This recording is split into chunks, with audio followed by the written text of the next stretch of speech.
Hello everyone and welcome back to my channel. So it is June, happy Pride, and I am here to present to you my Queer Lit Readathon TBR. Yay, it is going to be my second round in the Queer Lit Readathon and I'm so excited for this round. There is a lot of good prompts, a lot of good challenges, and I have amazing books that I am going to be reading during this time.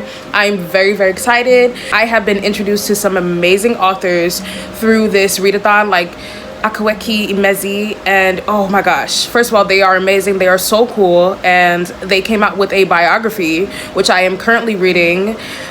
So excited to finish that. But yeah, this readathon has been one of my favorite highlights of last year. I'm so excited to be taking part in it again. So for this round, here are the challenges. I'll put a photo right here. These challenges sound so amazing, and of course there's the annual group read, which I will introduce in a sec. So I'm going to be going in an X formation. So I'm going to go from Indigenous MC to Retelling, Retelling to the question marks to the new to you author, back up to the Indigenous MC. So that's the pattern that I'm going to be following. The hosts have said continuously you can follow whatever pattern you want to. You can do bingo, you can do the whole thing, you can do an X, you can do an O. You just do you and enjoy your time and read amazing queer books. And so I'm so excited. Last year I tried to fill in every box and that just didn't work out. So I decided I'm going to have a game plan this time and do what works best for me. So hitting boxes, the group read, and a graphic novel, I have Nimona by Noelle Stevenson, which is the group read and also going to be my graphic novel. And this is about a sidekick and a supervillain. And their names are Nimona and Lord Blackheart, and they're trying to wreak so much havoc. And they're going to try to prove that Sir Ambrosius Goldenloin and his buddies at the Institution of Law Enforcement and Heroics aren't the heroes everyone thinks they are. It sounds so interesting. I am definitely excited to see villains at the forefront. Usually when it comes to villains, you only hear or see them when associated with a hero being at the forefront, being the MC, being like, you know, I'm telling the story, I'm the narrator. So it'll be interesting to see from a villain's perspective. You don't really get that a lot. And in a middle grade, I'm very excited to see what this is about. I'm very excited to see these characters. I'm excited to see the art.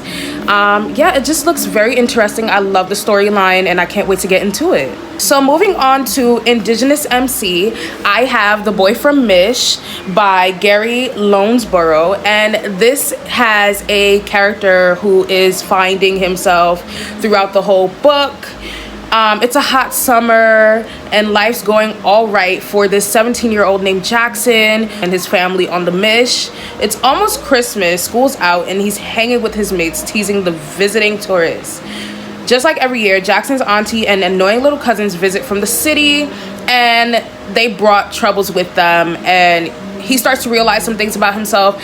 And throughout this book, we follow his journey of discovery, and he starts to allow this secret to bubble up and just reveal everything that he was scared of revealing. I'm so excited to get into this. It's a middle grade again, and I realized that some people enjoy some middle grades, and this might be one of those middle grades alongside Nimona that I will enjoy. I'm so excited. Look at this gorgeous cover, first of all. Gorgeous cover design. Like, I'm so excited. For LGBTQ history, this is something that has been sitting on my TBR for a very long time. I've heard about this book. I've seen people profess about this book. I've seen people recommend this book so many times on Book Talk. And it is Sister Outsider, Essays and Speeches by Audre Lorde. And I'm so excited to get into this. This is a collection of 15 essays written between 1976 and 1984, which gives a clear voice to Audre Lorde's literary and philosophical persona. These essays explore and illuminate the roots of Lorde's intellectual development and her deep-seated and long-standing concerns about ways of increasing empowerment among minority women writers and the absolute necessity to explicate the concept of difference according to sex, race, and economic status. So this goes into intersectionality, and I've seen so many queer Black women and femmes and they thems and people in general talk about how this book talks so heavily about intersectionality and the importance of that. And so I definitely want to read this for LGBTQ history. So I'm so excited to get into this. So for my retelling, I have Girls Made of Snow and Glass, and this is by Melissa Bassahardis. I hope I did not mess up your name. I hope I didn't mess up a couple of these authors' names, but I tried. Correct me if I'm wrong. This is a Frozen meets The Bloody Chamber feminist retelling of Snow White's fairy tale, and it follows Mina, who wants to be queen, and she ends up getting that, and then Lynette, who is the stepdaughter that she ends up encountering. When Lynette gets to be the queen of the Southern Territories, which dethrones Mina, it starts this feud between the stepmother and the stepdaughter, which could either potentially bring them together or will throw them completely against each other, and could potentially lead to Lynette becoming her utmost powerful self, or Mina becoming her utmost powerful self. So it's just a really interesting story following two women, and apparently there is a queer romance that goes on in Lynette's life. So I'm so excited to see how this story is going to turn out. Okay, for queer sports, I have Anna on the Edge by AJ Sass, and this is another middle grade, and I'm so excited to get into this. This is so cute. This story follows 12-year-old Anna Marie Jin, who is a US juvenile figure skating champion and is not a frilly dressed kind of kid. So Anna learns the next season's program will be princess theme. Doubt forms fast. Still, Anna tries to focus on training and putting together a stellar routine worthy of national success. But then Anna ends up encountering Hayden, a transgender boy who starts to change Anna's perspective. And when Hayden mistakes Anna for a boy, this starts to push questions, and it starts to make Anna think about who Anna is, and literally that leads to this whole journey of discovery as Anna gets ready for this competition. I'm so excited to get into this book. It looks so cute, and I'm ready to see Anna's journey. Okay, for messy queers and nonfiction, I have this beautiful memoir that's called A Queer and Pleasant Danger by Kate Bornstein. And this is a story about a Jewish boy who joins the Church of Scientology and then ends up leaving and then becomes a beautiful trans lady. And this is her story. I'm excited to get into this. I'm excited to hear about this journey, the things that she has learned, and I want to leave as much room as possible to dive into this. I don't want to know everything about this memoir, so I'll just leave it at that. And then for the question marks, which is like you could bring in your own book, and romance, I have Carol by Patricia Highsmith, which I was supposed to be reading back in March, and I didn't get to read for Readathon. And so I was like, the perfect time to read this would be in June, and the prompts / challenges allowed me a way to like slide it in, and I'm so excited to get into it finally. And this book follows Therese, who is a 19-year-old sales associate, and Therese encounters Carol at work, who is a mother and divorced, and they end up getting entangled, and it just blooms into this beautiful lesbian romance in the 1950s.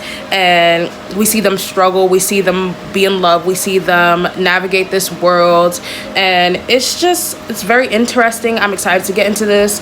Apparently this pulls from Patricia's life, and so we get to see the fiction of Patricia's reality, I guess you can say. And so I'm so excited to get into this book finally.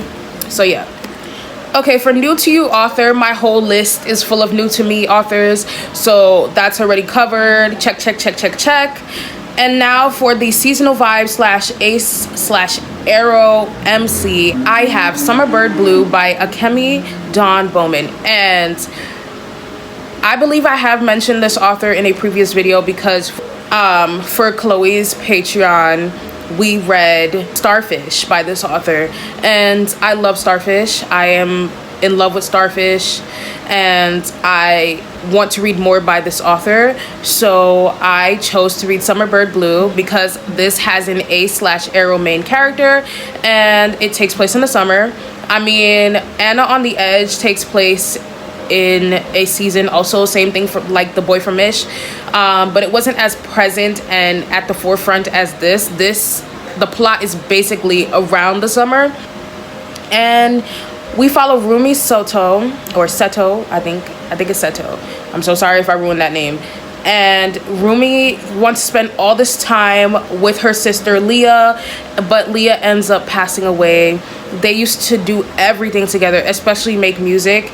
And once Leah dies in a car crash, this sends Rumi into a spiral. She ends up getting sent off to Hawaii to live with her grandmother while she deals with her own grief. And while she's there, she meets this cool boy next door, teenage surfer named Kai, and an 8-year-old named George Watanabe.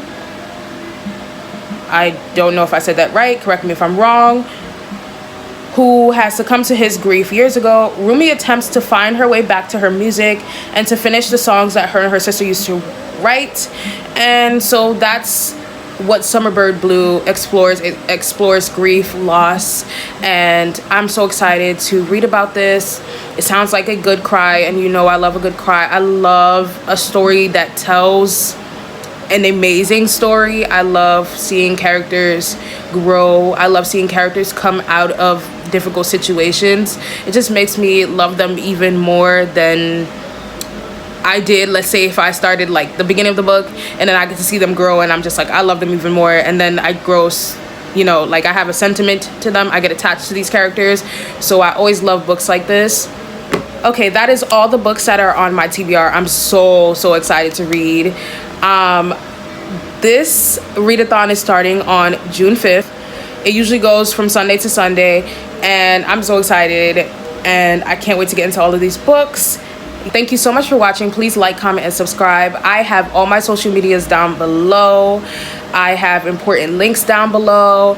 I have my Amazon wish list if you would like to support my channel. If you made it to the end, put this emoji in the comment section, or put what queer book you're going to be reading this month, or queer books you're going to be reading this month. Please like, comment, and subscribe, and I'll catch you in the next video.